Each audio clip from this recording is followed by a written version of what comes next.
Welcome, everybody, to Night of the Nerdy Laser, a very special edition where we are talking to Mitch Rafter from Gore Noir magazine and Nosferatu Festival 2. This is our second time, so it's like a sequel, Mitch. Part 2, Revenge of the Mitch. I am Richard Yule, and over there is Jeff Lown. So, Mitch, thank you very much for coming on here. You're a good friend of ours, and I really like Gore Noir magazine, and there's something big happening right now. If we can start off with that and get that kind of promoted. Yeah, so much excitement. I'm actually running a crowdfunding right now on the old Indiegogos. I'm doing a mask issue, so like Halloween masks, different indie mask makers.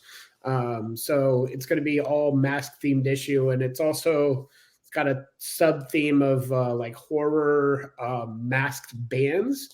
So I'm doing Slipknot versus Ghost. So Awesome. That's awesome. Yeah. Can you please do a variant cover with Jim Carrey on the front and versus Rocky from Cher's mask? Just for you. I'll make one just for you. It'll be I know he does like The Mask with Jim Carrey quite a bit. I love that movie. I still love it. Oh, a couple of years ago, Cher one. You're not talking about the Cher. Okay, never mind. Well, but you have to have Rocky from the Cher one versus Jim Carrey from The Mask. Yeah, it's just a heads up. I saw the Cher one when I was young, and that movie, it is a depressing ass movie. Yeah, I was a little bit of an outcast, but yeah. Not like old Rocky. No, yeah. So anyway, that's incredibly awesome about the mask issue, and I have a few of the Gore Noir magazines. You've been indoctrinated. You're part of the cult now. Yeah. So these are what they look like. They're they're kind of like the size of VHS tapes, right? Maybe a little smaller, but like the same dimension, sort of. Yeah, you can actually put that. It's the size of a VHS tape, so you can actually fit that inside of a case. Like if you have like a clamshell, you could put those inside of a clamshell. I actually make these clamshells so you can actually like fit 6 of them per thing, and I call them volumes. Yeah. Oh, that's awesome. Yeah, I saw that. I saw that on the website. But they're really awesome. They're good quality paper. I mean, they're full color. I mean, there's all sorts of stuff, and they're on specific subjects. So, like he said, he's doing the mask issue right now. But you got, I know you got some Henenlotter stuff coming out, and I'm very excited about that. yeah, I love Henenlotter. I actually got to talk to him at Texas Frightmare. But yeah, it's nice. I love all of his stuff. Yeah, we're gonna have him at Bride of Frankencon, and nice. I'm stoked. Yeah, we've got Henenlotter, we got Kevin Van Hentenryck, who was Dwayne in Basket Case, and we've got Patty Mullen, who was Frankenhooker. So we got kind of a Henenlotter reunion. Nice. I tried to get an interview with Patty Mullen, but I think I got her on the wrong day. Maybe. Henenlotter actually gave me his card, but I lost it. It got lost in the Texas Frightmare shuffle. I get so much stuff, and then it just Patty is very nice. I've talked to her a few times. She's really cool. So, but they all can have their bad days if a ton of people are coming up. And must have been that day after she hung out with Ric Flair. She was over thing. Too many woos.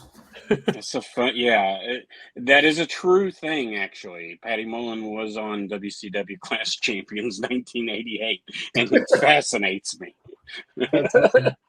Yeah, she was like Ric Flair's valet for the night because she was a penthouse pet.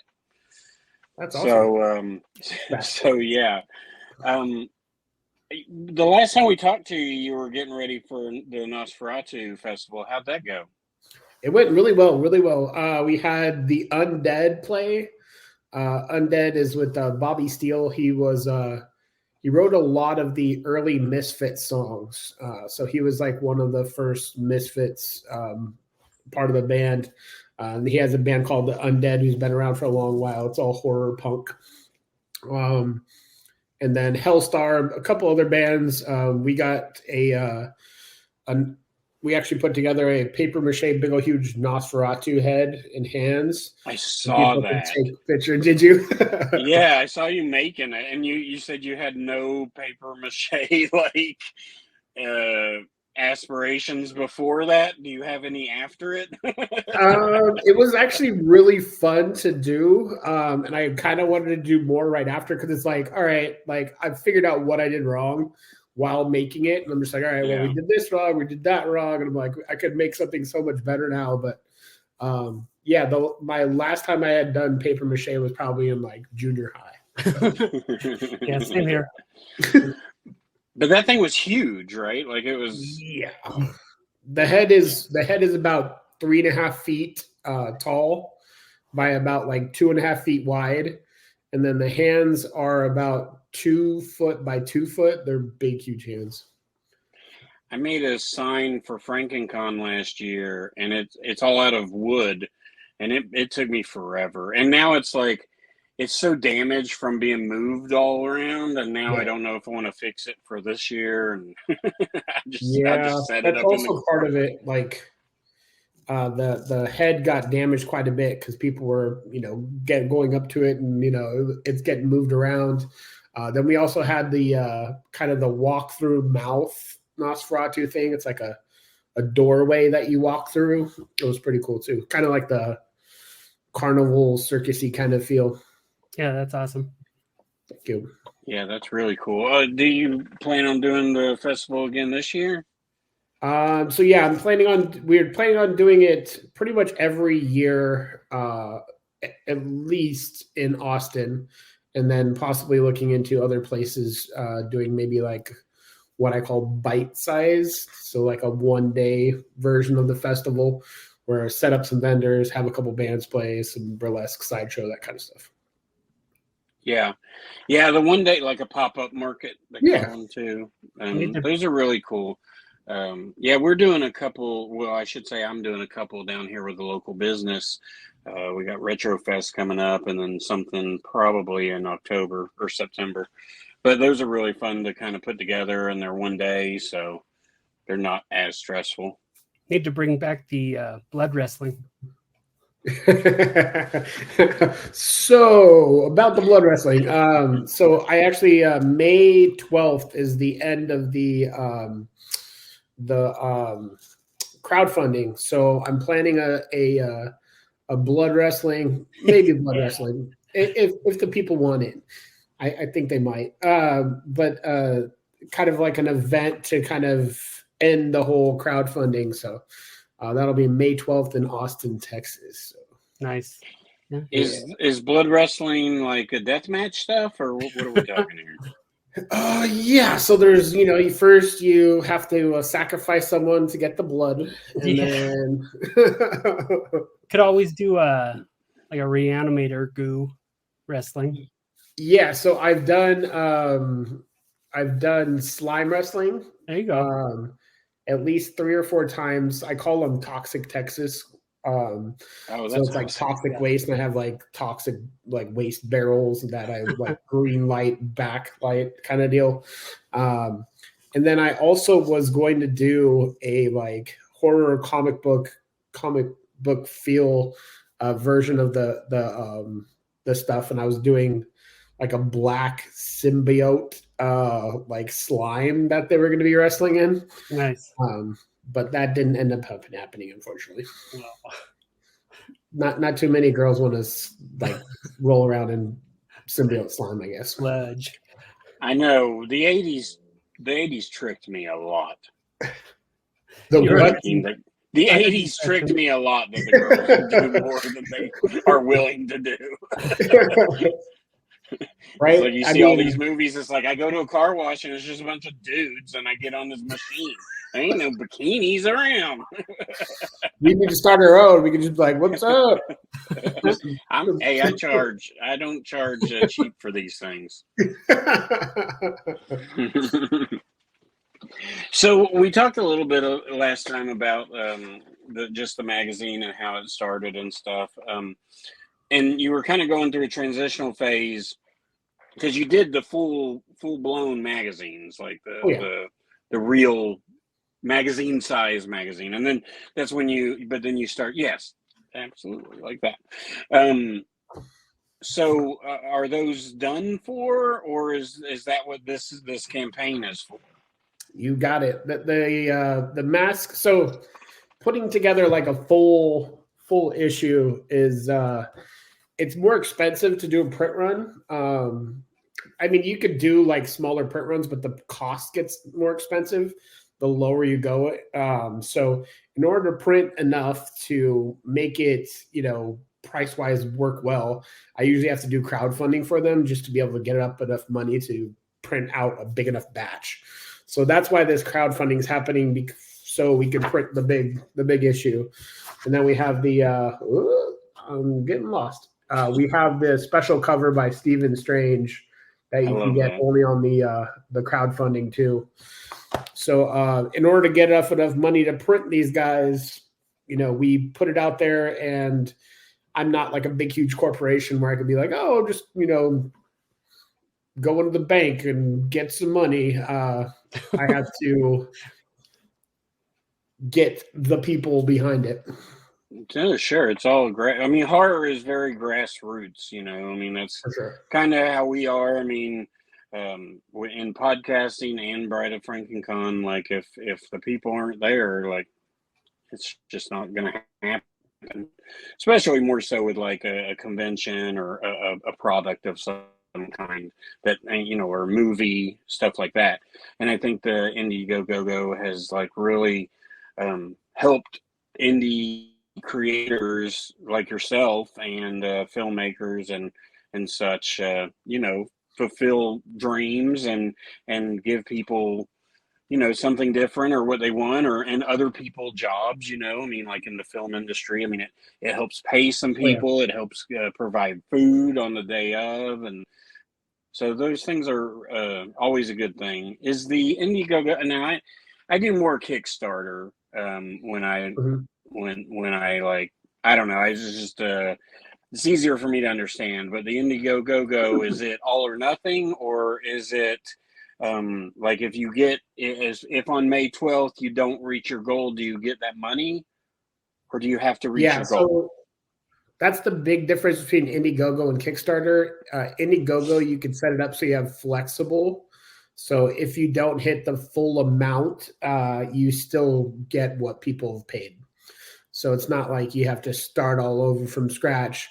And then with Indiegogo also, at the very end, it can switch over to like a store pretty much afterwards, where people can still go to your Indiegogo and still purchase the items after it's over with, and you can still fulfill it that way. So it's a way to keep kind of like, if you're a filmmaker, they can still go on there and buy your movie and things like that. Yeah, if they're like, oh man, that looked cool, but it's over, and they can't do anything about it. Exactly. Like sometimes you'll see a link for like a crowdfunding, you click on it, like, oh, that looks cool, and then you're like, oh, it's done. That's like, always okay. Now I got to figure out how to find the item if they still have it. Yeah, that's always bummed me out. As somebody who's always late to helping fund stuff, I'm like, oh, now I'm gonna finally go do it, and it's like I missed the deadline by about a week, and I'm out of luck. So. Yeah, that's the one nice thing about Indiegogo on that side too. I normally do Kickstarter as well. This one, I just kind of wanted to try something different, see how Indiegogo works. I haven't been pushing it as much, which you guys are going to be actually my first starting to push it. My van, actually, the Gore van, had its catalytic converter stolen. So that sucks, man. thankfully I had insurance, so I only had to pay for the deductible, but it's stuff that I didn't, like in a deposit for the rental and things like that. So it was like money I wasn't expecting to have to put out there, and I had to change gears, real quick. Like, oh, well, I guess I need to work on this as opposed to that. But yeah, I'm gonna actually start doing a little bit of podcasting too. So Nice. kind of step on your toes a little bit. We don't have toes. Yeah, I was like, I'm going to ask for pointers. But it's going to focus on shorter artists. We just wing it. Yeah, no, that's how I do everything. Best way. Oh, for sure. Me too, buddy. You figure it out, you're like, okay, well, I'm not going to do that again. I won't do that again. Maybe I accidentally will do this again, but I'm trying not to. I enjoyed that. I'm going to do it again, even though it wasn't the best choice. Right. Yeah. That's a convention. I mean, the day after the convention, I was like, I'm never doing that again. And then Monday we were like, all right, got the hotel booked. We need to start doing this. Here I am. Yeah. That's how it works. Like with the festival, after it was done, we're like, okay, like we want to do this next time, we want to do that next time, and like it's you're kind of chasing that high, I guess. Yeah. And no, you're exactly right. You're exactly right. Especially with a show, I feel like that is for sure a good analogy. Yeah, you get that after show kind of like depression. You get like down, like, man, like I got to hang out with all my friends and like do all this stuff and like talk to people, and the conventions are just so fun. So I've heard. Yeah, now I go back to work where everybody thinks I'm a weirdo. Right? You're like, oh, now I got. All right, Jeff, you've been trying to talk. What you got, buddy? Oh, I was just going to say that podcasting is a great format to, you could just kind of change up like just about anything you want. So it's a really good format to mess with, to kind of put your word out there. And, it's a free format, so people love it. If you could get the word out there, it's a great way to grow an audience for sure. Yeah, that's what I was thinking. I've had a lot of people like, oh, why don't you start a podcast? Why don't you start a podcast? But I'm just like, everybody's doing podcasts, like it feels like, but then like with the magazine in and of itself, I don't have to, but I interview the people to begin with, you know what I mean? So It's like, if I'm going to be interviewing them, why not interview some of them, the people, live, take some of that information, put it in the magazine, and then it's also promoting the issues as we go. So yeah, it's a good way to do it. I would think so. We'll find out. You stated earlier you went to Texas Frightmare. What is that? Just like a beast? I mean, is that just like the craziest thing ever? I wish I had a Texas Frightmare a month that I could vend at, because I make a lot of money, and it's just so crazy. This year they're moving to a new venue because it's that crazy. So I think it'll be good. But yeah, it's a crazy beast of a convention. It's always super packed. So now that they're moving to a bigger venue, hopefully it'll kind of allow people to kind of move around a little more. But yeah, I've made so many new fans and new friends through Texas Frightmare. I go every year. I have to. Yeah, I've never gone, but it's one that I've always wanted to. And then I was like, that's not a good one to start. It's too big. I'll get overwhelmed and just freak out. And like, I leave the house and see like 5 people, and I run back in screaming. So I don't know. Jeff will be crying in the corner, rocking like a baby. The only that one, and the other one I've wanted to always go to was a Horror Hound weekend. So Horror Hound's good too. I did. I vended at Mask Fest, which is part of the Horror Hound in Indianapolis. Yeah. And I had been to Horror Hound before that, just to kind of check it out. But yeah, that was a good show. A lot of cool people. What part of the country are you in? So I'm in Colorado. Colorado. Okay. So they do like, is it like Telluride? Yeah, they got the I don't know what they call it now, but yeah, Telluride. That's a couple hours from where I'm at. So yeah, is that more like a film fest as opposed to a convention though? That's what I've heard. They used to email me like early in their lifetime, but I've never been to Colorado. I hate mountains, so and don't come here then. yeah, no. I got traumatized. What somebody just asked me like, tell me about a time that you had like almost like died, cheated death. And I was driving from Vegas to Texas, and I was driving my Chevy Sonic, and I hadn't changed the tires in a while, but it was like right around now, so it's like I was not expecting any sort of like winter weather whatsoever. Yeah. So I'm driving out there, and then I end up. It's trying to send me to Albuquerque, so it's trying to send me through the mountains in Arizona. And there was a winter storm, like a blizzard going through the mountains. So I'm like, my tires did not have much tread at all. And I'm going uphill, I'm going like 1 mile per hour because I have like no traction. Yeah. Going downhill too, I'm just like, man, I'm just going to like hit ice and just slide off the side. You're going full misery. And it's just going through mountains, just like white knuckling. And I'm like, no more mountains. I'm done. Yeah, don't come here either. We got a lot of mountains. You got a lot of mountains. No. Yeah, we're basically right at the Great Smoky Mountains, right at the entryway there. But yeah, man. I mean, I think it's. I'm a big supporter of the magazine. It was funny. I asked for these for Christmas because we do like a list thing. And so I put the website, and my brother-in-law had me, and so he got them. I think he actually got them to me after Christmas, but he was like, "I don't think these are the right things." I was like, "Why? What are you talking about?" He's like, "Well, I thought they were VHSs," and I was like, "No, it's fine. They're what they are."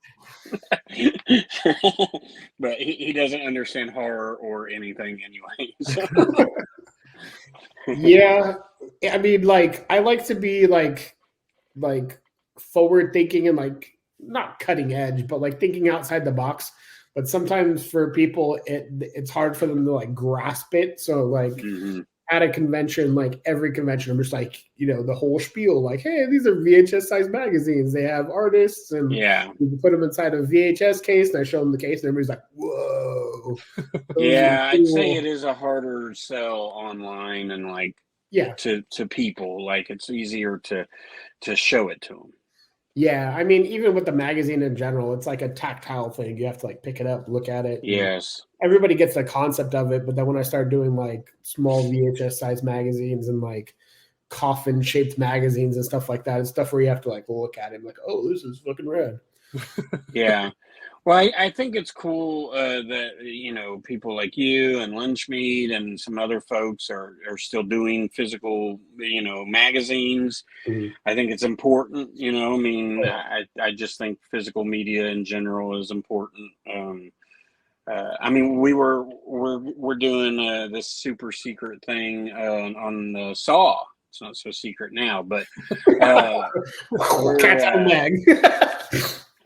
But anyway, we're doing that, and it's like not a lot of them are streaming. So, like, I mean, I own them on physical media, but just a lot of people don't do physical media. So it's nice to be able to tell people, well, you can go stream it and then come back and listen. But if you can't stream it, and I hate renting movies digitally. There's just something about it. It makes me feel gross. I wish I could just go down the street and rent what I need, and I don't know, man. I just hate. I don't much care to buy something digitally. I mean, I have these panic attacks where Vudu's going to crash one day, and my 100 movie film library is completely gone. Yeah, I've bought some movies, like newer movies. I've bought like digital, but I try not to when I can. I usually like. Unfortunately, like Amazon, the damn Bezos fucking is usually where I like you'll have to find stuff. But that's where I'll like buy some of the movies too. Like, what was it, like Psycho Gorman? Like that one, I was like, all right, like I want to watch this right now, and I'll probably like this, so I'm just gonna buy it. Like, you know, it'll Yeah, probably no, that's what they'll happens. get some money. I use digital stuff basically as like a double dip. So if I end up getting it, I usually always end up buying a physical copy, or even something streaming. Like, you want to support people's stuff, you know, indie people, especially if it's like streaming somewhere and they're like, please go watch it, you know, even though they're pushing like a streaming service, but then you're hoping like that gets enough views to garner like physical production of the same thing too. Like, you know what I mean? So say the streaming rights went out first and they're like, well, you know, we'll see how popular it is and then we'll make a physical thing. I like to use it like that too, because then I'll end up, you know, supporting the physical thing as well. So it's bad and good. Just like everything in life, there's good and evil in everything. Right. It's nice because it can get out to a lot of people that probably would not have got it otherwise. Right. The eyes. It was kind of like a monetary barrier in the past, where it's like, we have to make all of these VHS or make all of these DVDs and then get them to people somehow. Yep. Yeah. So, well, Mitch, I mean, you know, Gore Noir magazine is out on Indiegogo right now as we are speaking. So we're going to put the links in the show notes. And but if you go to Indiegogo, I'm sure if you type in Gore Noir, and that's NOIR, it'll pop up. Absolutely. Anything else you want to mention or talk about? No, that was pretty much it. Just the mask issue. I like the green screen, how it like will plop stuff out sometimes. Yeah. This one I have a hard time with. So the comic book cover is the exclusive, right? To get that's the Ghost versus Slipknot. Going backwards. But yeah, it's made to look like a comic book, and then it comes with, like, you pick whether you want to vote for Ghost or Slipknot. And then there's a little card that comes with this. So this is kind of a Garbage Pail Kid kind of looking Ghost. Oh, and they got boxing gloves. Yeah, so they actually, if you want to get both, you can put them up against each other. And then whoever you want to win. Amazing. That's amazing. That's really cool. Trading cards have come back too, which I'm kind of glad. Yeah, there's a lot of you know, like Garbage Pail Kids are still happening, and like baseball cards have kind of But even like I watched a lot of TikToks where these people do case breaks, I guess they're called. Oh yeah. And it's fascinating. Like, I have no idea who they're talking about, but it's just fun to watch. You just watch. There's like, I don't know what they're opening, but I'm just like excited about it. Half the time they're so fast. They're just like, oh, there's Kevin, there's John. I'm like, I don't watch basketball. I don't know what you're talking about, but it looks cool. So you watch that on TikTok? Yeah, you watch them a lot. I mean, I get in this rabbit hole where TikTok just makes me watch half this crap that I don't even care about. And Richard's an algorithm darling. Yeah, and I'm like, and so I'll be like, oh, I'm going to bed, and then like, you know, 3 hours later, I'm still watching some dude opening up trading cards. I'm like, shit. But anyway, man, it's like the SpongeBob. 3 hours later, it's like, yeah, that's exactly what it's riveted. And you said the closing date for this upcoming project was when? Just so people know one last time. May 12th. Okay. May 12th. So if it's before May 12th, go and support it, and if it's after, you might be able to go and buy the magazine from there. So still go to the Indiegogo afterwards. Yeah. So, Mitch, thank you for coming on. Anytime you want to come on and chat, we love having you. And Jeff, what should they do until next time? They need to keep it bloody. Because somebody should. I'll try to.